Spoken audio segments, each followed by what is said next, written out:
Hello दोस्तों, मैं हूं पुनीत और आज मैं फिर से आपके लिए लेकर आया हूं एक बेहद ही डरावनी और खौफनाक भूतिया कहानी जो आपको भी अंदर तक डरा सकती है। आज हम बात करने वाले हैं नेशनल हाईवे 66 की, जिसे पहले नेशनल हाईवे 17 भी कहा जाता था और इसे एक भूतिया हाईवे कहा जाता है। माना जाता है कि यहाँ पर कुछ ऐसी जगह हैं, रास्ते में ऐसे पैचेस आते हैं जहाँ पर भूतिया घटनाएं होती हैं। और आज मैं आपको एक ऐसी सच्ची डरावनी कहानी सुनाने वाला हूँ जिससे आप समझ भी जाएंगे कि कैसी भूतिया घटनाएं वहाँ पर होती हैं। इस कहानी में आपको सारी जानकारी मिल जाएगी और नेशनल हाईवे 66 के बारे में बहुत कुछ जानने को मिलेगा। हमारी ये कहानी मुंबई से भेजी है राजीव होलकर जी ने। ये घटना लगभग 4 साल पुरानी है। 4 साल पहले उनकी नई नई शादी हुई थी और उनके दोस्तों ने कहा था कि उन्हें हनीमून के लिए गोवा ही जाना चाहिए। वो चाहते थे कहीं और जाएं, लेकिन घरवाले, रिश्तेदार, दोस्त सब कह रहे थे कि गोवा से ज़्यादा अच्छा हनीमून डेस्टिनेशन कोई है ही नहीं। वहाँ पर सब जाते हैं, वहाँ रोमांटिक बीचेस हैं, वहाँ पर होटल्स अच्छे हैं, खाना सबसे अच्छा मिलता है, पार्टी, नाइट लाइफ, वहाँ पर हनीमून के लिए सब कुछ मौजूद है, इसलिए उन्हें वहीं पर जाना चाहिए। अब सब दबाव बना रहे थे और राजीव कभी भी गोवा गया ही नहीं था, तो उसने सोचा चलो जाकर देखते हैं। अब नई नई शादी हुई है, हर कोई मुंबई से हनीमून पर सबसे पहले गोवा ही जाता था, तो उसने सोचा कि चलो चलते हैं। उसकी बीवी भी मान गई। उसके बाद ये सफ़र लगभग 600 किलोमीटर का है और इस सफ़र में नेशनल हाईवे 66 को चुनना पड़ता है, जो मुंबई से गोवा होते हुए कन्याकुमारी तक जाता है और उसी रास्ते उन्हें जाना था। उन्होंने दोपहर का खाना खाया और उसके बाद वो निकल पड़े। ये सफ़र 600 किलोमीटर का है, जैसे मैंने आपको कहा है, और इस सफ़र में समय लगता है 12 से 14 घंटे का। और ये हाईवे बहुत ही अच्छा है, लेकिन राजीव ने सुन रखा था कि यहाँ पर भूतिया घटनाएं होती हैं और वो भूतों पर तो यकीन नहीं किया करता था, लेकिन फिर भी जब किसी ने किसी घटना के बारे में कहा हो तो दिमाग में छप जाता है कि हाँ भूतिया घटनाएं होती हैं। अब वो बड़े आराम से दोपहर को निकले थे। अब राजीव गाड़ी भी धीमी चलाता था और नई नई शादी हुई थी। उसकी बीवी ने कहा था हम तेज़ नहीं जाएंगे, आराम से जाएंगे, बातें करते हुए जाएंगे, सफ़र लंबा भी हो तो क्या प्रॉब्लम है, आराम से जाएंगे रोमांटिक बातें करते हुए। अब राजीव मान गया था। अब वहाँ से लगभग 6 घंटे का सफ़र उन्होंने कर लिया था, काफ़ी आगे तक निकल आए थे। वहाँ अब राजीव को भूख लगने लगी थी, क्योंकि वो जिम जाया करता था और वो समय पर खाना खाया करता था और खाता भी भाई भर भर के था। अब उसकी बीवी को भी भूख लगी थी क्योंकि रात का समय हो गया था। अब राजीव ने कहा कि यहाँ देखते हैं कोई होटल मिलता है। रास्ते में उन्हें एक होटल मिल भी गया और उस होटल में वो चले भी गए। अब वहाँ पर वो अपनी बीवी के साथ शेखी भगार रहा था कि मैं तो जिम जाता हूँ, मैं तो बहुत सारा खाना खा लेता हूँ, यहाँ पर देखते हैं क्या मिलता है, मैं तो बहुत ज़्यादा खाऊँगा, जो बचने वाला तो कुछ है नहीं, बहुत ज़्यादा खा जाऊँगा। अब इसके बाद उन्होंने जो मेन्यू है उसे देखा। अब उन्होंने वेटर से भी पूछा कि यहाँ पर सबसे खास क्या है, क्योंकि वहाँ बहुत सारी डिशेस थी जो उन्होंने सुनी नहीं थी, कुछ खास थी, कुछ पसंद थी। अब वेटर ने कहा यहाँ की सबसे खास डिश जो है वो कबाब है। अब उसने कह दिया 2 प्लेट ले आओ, हम 2 जन है ना, तो 2 प्लेट ले आओ। अब वेटर गया, लगभग 15-20 मिनट तक उन्होंने बातें की। उसके बाद वो वेटर 2 प्लेट लेके आ गया। भाई वहाँ पर राजीव देख कर हैरान, क्योंकि वो चिकन से बना हुआ कबाब था और 1 प्लेट में इतना ज़्यादा कि दोनों का काम चल जाता, लेकिन उन्होंने मंगवा ली थी 2 प्लेट। अब राजीव हैरान और परेशान, भाई 2 प्लेट मंगवा लिए, शेख ही बघार दी है कि मैं बहुत ज़्यादा खाता हूँ, इतने बड़े बड़े बाइसेप इसीलिए बनाए हैं। लेकिन भाई खाता जितना भी हो, यहाँ पर क्वांटिटी बहुत ज़्यादा थी। मुंबई शहर में जब वो एक इस तरह कबाब मंगवाते तो क्वांटिटी इतनी ज़्यादा नहीं होती और आराम से खा जाता, और 1 प्लेट से कभी कभी ज़्यादा भी खा लेता। लेकिन यहाँ पर क्वांटिटी भाई 1 किलो से ज़्यादा थी क्वांटिटी। 2 प्लेट मंगवाई थी, उन्होंने खाना शुरू किया। भाई खाते गए। उसकी बीवी तो पतली थी, उसने तो कम खाया, तो ज़्यादा तो राजीव को खाना पड़ा और दोनों ने मिलाकर 1 प्लेट ख़त्म की। जब 1 प्लेट ख़त्म हुई, राजीव को भी अंदर से लगा था भाई इससे ज़्यादा तो मैं एक भी पीस नहीं खा सकता। 1 प्लेट बची थी। कबाब था बहुत ही टेस्टी। दोनों ने कहा था इससे अच्छा कबाब ज़िंदगी में नहीं खाया। अब 1 प्लेट ज़्यादा मंगवा ली है, अब करें तो करें क्या। उन्होंने कहा कि इसे पैक कर दो, बाद में खाएंगे, सुबह खा लेंगे, इतना अच्छा बनाया है, अब पैसे वेस्ट तो होंगे ही, तो पैक करवाते हैं, बाद में खाएंगे। उन्होंने उसे पैक करवा लिया, वहाँ पर बिल दिया और निकल पड़े। लगभग आधा घंटा 45 मिनट लगे थे वहाँ पर खाना खाने में। उसके बाद वो निकल पड़े। अब वो आगे जाने लगे।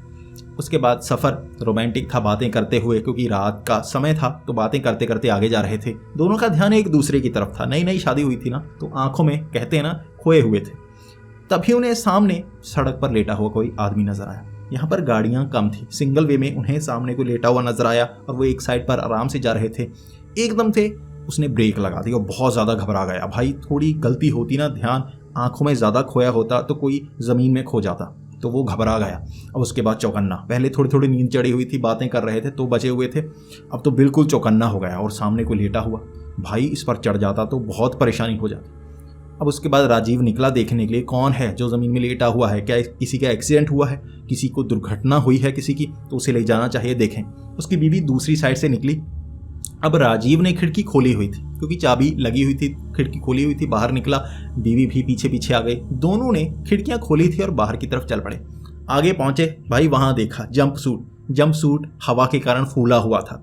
वो कोई इंसान नहीं था बल्कि जंप सूट था। पकड़ा भाई, ये तो जंप सूट है क्या है। दोनों हंसने लगे और जंप सूट को एक तरफ फेंका कि पीछे किसी को परेशानी ना हो। हम तो परेशान हो गए भाई, हो गए।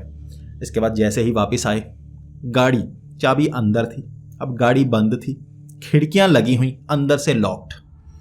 अब भाई करें तो करें क्या, चाबी अंदर है, अब खिड़कियां लॉक हो गई, इतनी आसानी से तो खोली नहीं जा सकती। बुलाएंगे तो किसको बुलाएंगे, बहुत अनजान जगह पर हैं, पहले तो मैं कभी आया तक नहीं, क्या करूं। अब सोचते गए, बहुत देर तक सोचते रहे, क्योंकि इस तरह से लॉक अगर अंदर से गाड़ी हो जाए तो उसे खोलना बहुत मुश्किल होता है। कोई मैकेनिक खोल सकता है या आपके पास वो चीज़ हो जिस तरह से उस खिड़की में डालकर खोलना पड़ता है जो लॉक।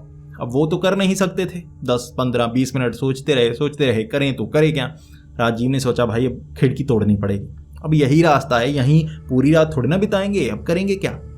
उसने एक पत्थर उठाया, अपनी वाली साइड पर मारा, पत्थर तोड़ दिया। उसके बाद लॉक खोला और अंदर चला गया। अब गुस्सा तो था, किस पर निकाले, बीवी पर निकाले या खुद पर निकाले, गलती तो दोनों की है ना।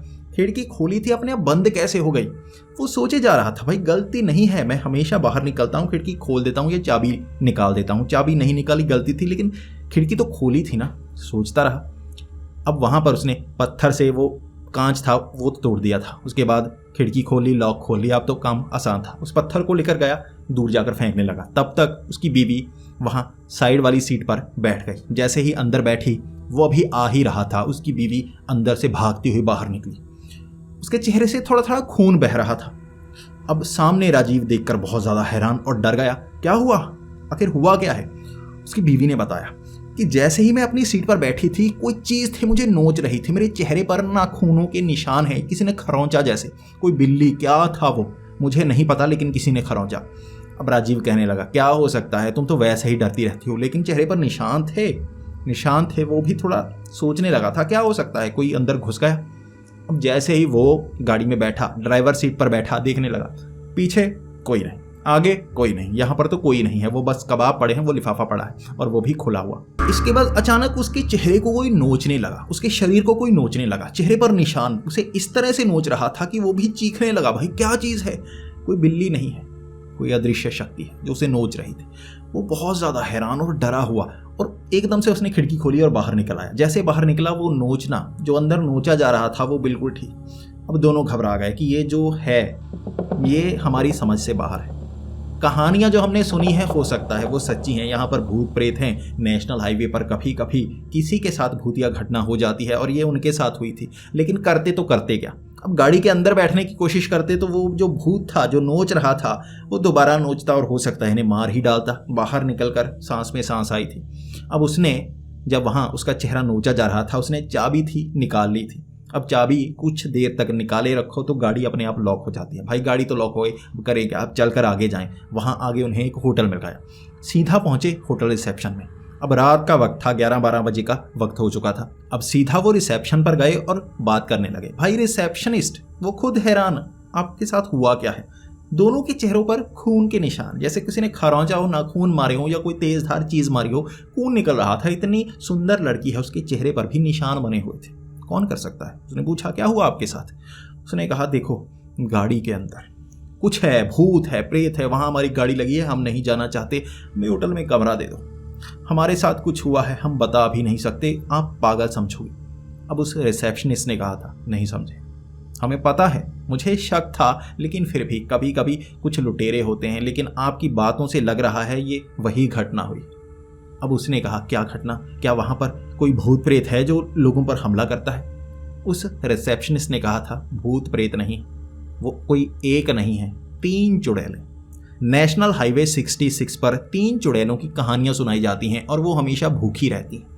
यहाँ पर कोई भी नॉनवेज लेकर नहीं निकलता, या तो खाकर निकलता है या आगे जाकर खाता है। कहते हैं कि ताज़ा नॉनवेज अगर कोई यहाँ से लेकर निकलता है तो रात के समय कुछ लोगों के साथ, सबके साथ नहीं, कुछ लोगों के साथ ऐसी घटनाएं होती हैं जो रुकते हैं, वहाँ खाली जगह पर रुक जाते हैं और उनके साथ ये 3 चुड़ैलों की घटनाएं होती हैं। ये 3 चुड़ैलें हैं, इसके बारे में किसी को पूरी तरह से नहीं पता कि 3 ही हैं, लेकिन कहानियां है कि 3 हैं। और जो भी गाड़ी में नॉनवेज रखता है या अपने साथ नॉनवेज लेकर चलता है, ये चुड़ैलें उस नॉनवेज को खाने के लिए उस पर हमला करती हैं और नाखूनों से हमला करती हैं। आपके चेहरे पर जो निशान बने हुए हैं वैसे ही निशान हैं जैसे और लोगों के साथ यहाँ भूतिया घटनाएं हो चुकी हैं। ये नोचने की कोशिश करती हैं, भूखी चुड़ैलें खाने की कोशिश करती हैं। वहाँ राजीव बहुत ज़्यादा डरा हुआ था, उसकी पत्नी बहुत ज़्यादा डरी हुई थी। वहीं होटल में कमरा ले लिया। अब गाड़ी लॉक है, कांच टूटा हुआ है, भाड़ में जाए भाई, यहाँ पर रुकेंगे। अब रात को क्या कर सकते हैं, वापस जाने की हमारी हिम्मत नहीं। अकेला रिसेप्शनिस्ट था, वो वहाँ से निकल नहीं सकता था, मदद के लिए दूर नहीं जा सकता था, वो वहीं होटल में रुके। अगली सुबह 6 बजे जैसे ही रोशनी हुई, उन्हें अपनी गाड़ी चाहिए थी, अपनी गाड़ी देखनी थी। अब रिसेप्शन, वो लड़का, क्योंकि होटल में अभी सुबह का वक्त हो गया था और भी बहुत लोग आ गए थे, उसे अब जाना था, वो उसकी मदद के लिए गया, देखें तो गाड़ी कहाँ पर है। अब जैसे ही वो गाड़ी के पास गए, गाड़ी वैसी ही, किसी ने खोली नहीं थी, वो एक तरफ का कांच टूटा हुआ था। इसके बाद गाड़ी चेक की, अनलॉक की, जो लॉक हो गई थी, अंदर देखा, हर सामान वहीं पर था, उसका फ़ोन भी वहाँ अंदर पड़ा हुआ था और वहाँ किसी तरह की चोरी के कोई निशान नहीं। पीछे जो नॉनवेज का लिफाफा, वो कबाब का लिफाफा पड़ा हुआ था, वो बिल्कुल बिखरा हुआ, लिफाफा फटा हुआ, जिस डिब्बे में बंद किया वो फटा हुआ, और वहां पर चिकन के नामो निशान तक नहीं थे, कुछ नहीं था, ना कोई हड्डी ना कुछ और, सब कुछ किसी ने खा लिया था। अगर कोई गरीब था, कोई लुटेरा था, कोई चोर था, उसने गोश्त खाया, अगर वो भूखा था। यहाँ गाड़ी के अंदर बहुत सारी चीज़ें थी जिसे चुराया जा सकता था, कोई चोर नहीं था। उस रिसेप्शनिस्ट ने कहा था ये वही चुड़ैलों का काम, आपके चेहरे पर बने ये निशान बता रहे हैं ये वही है। इसके बाद उसने गाड़ी ली। अब राजीव अपनी पत्नी के साथ डरता डरता वहाँ से निकला। दिन के वक्त डर बिल्कुल नहीं लग रहा था, इसलिए वो गोवा पहुंचे। लेकिन उसने मन में अब ठान लिया था कि वो भूतों पर यकीन नहीं किया करता था, लेकिन भूत होते, जो उनके साथ हुआ था वो जिसको भी बताते हैं वो यकीन नहीं करता। जब वापस आए हनीमून से, घर वालों को बताया, वो भी यकीन नहीं कर रहे थे। वो किसी को भी कहता है वो यकीन नहीं करता, उसे लगता है वहाँ कोई घटना हो गई होगी, किसी के साथ मारपीट की होगी। लेकिन ये भूत वाला किस्सा, ये वाला एंगल कोई यकीन नहीं करता, लेकिन वो यकीन करता है कि आगे से मैं नॉनवेज लेकर इस सड़क पर नहीं जाऊंगा और जहाँ पर ये कहानियाँ सुनाई जाती हैं मैं कुछ यकीन ज़रूर करूँगा। हो सकता है कुछ कहानियाँ सच्ची हों, सब कहानियाँ सच्ची नहीं होती, कुछ कहानी बनावटी होती हैं, लेकिन इस घटना को वो सच्चा मानता है और आज भी डरता है। जिसे बताता है वो यकीन नहीं करता, इसलिए उन्होंने ये कहानी हमसे शेयर की है और मैं ये आप पर छोड़ता हूँ। आपको ये कहानी कैसी लगी प्लीज़ कमेंट्स में ज़रूर बताएं। अगर आपको ऐसी ही कहानियाँ सुनना पसंद है तो हमारे इस चैनल को सब्सक्राइब कर लें। अगर आपके पास ऐसी कहानी है जिससे लोग डर सकते हैं या कोई सच्ची घटना जो आप हमें बताना चाहें, तो नीचे इंस्टाग्राम आईडी होगी, वहाँ पर आप कहानी शेयर कर सकते हैं। मैं वो कहानी लोगों तक ज़रूर पहुँचाऊँगा और उसे और अच्छा बनाकर पहुँचाऊँगा ताकि आपकी बात भी लोगों तक पहुँच सके। तो मिलते हैं अगले वीडियो में, तब तक के लिए डरते रहें।